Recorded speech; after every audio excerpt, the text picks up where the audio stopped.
I first met George Kelly in a rather strange way. It was in the stacks of college library, and I was searching for a book on the neurophysiology of the brain because I was in neuropsychology at the time. And on my way to Berkeley to do my PhD in neuropsychology.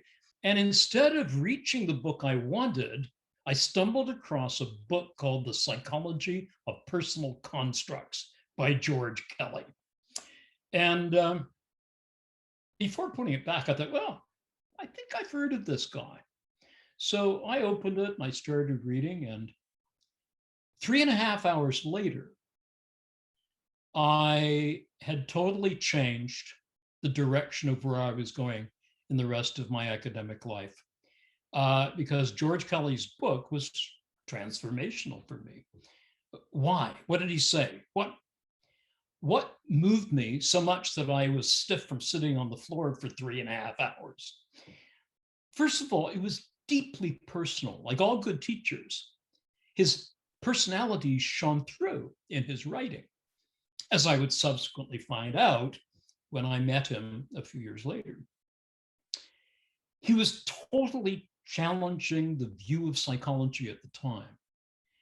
And I was mesmerized by the way in which he could skillfully, adroitly, and yet with a great sense of humor, dismantle all the presuppositions of the field at the time.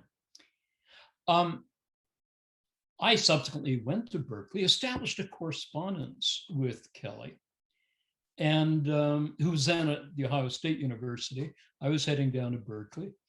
And instead of doing neuropsychology, I switched into the field of personality, which what George was himself pursuing.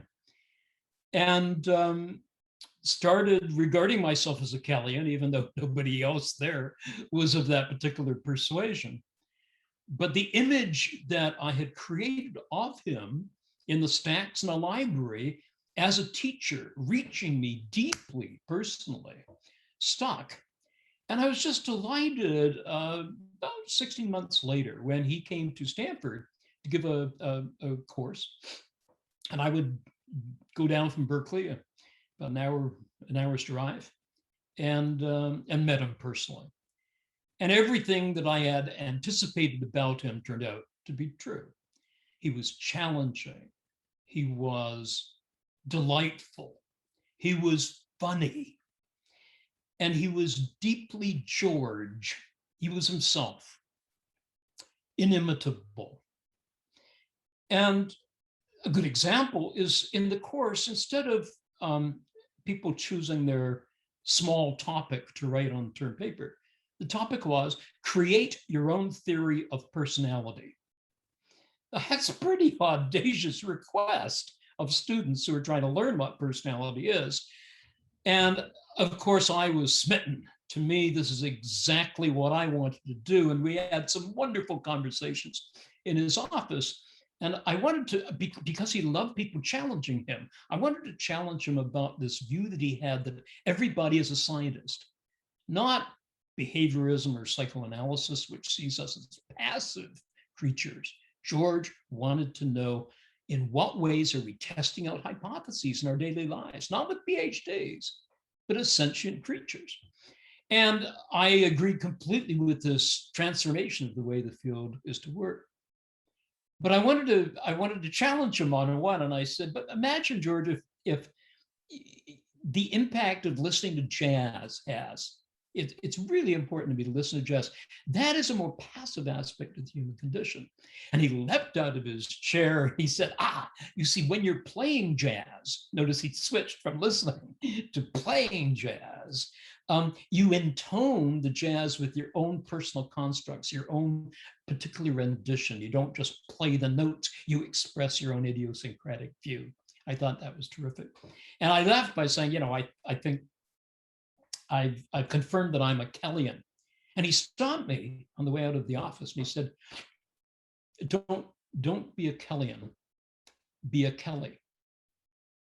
By which he meant be Brian Little. You use your own particular views of life to construct a new theory of human personality. And that touched me, and it energized me, and I followed his advice.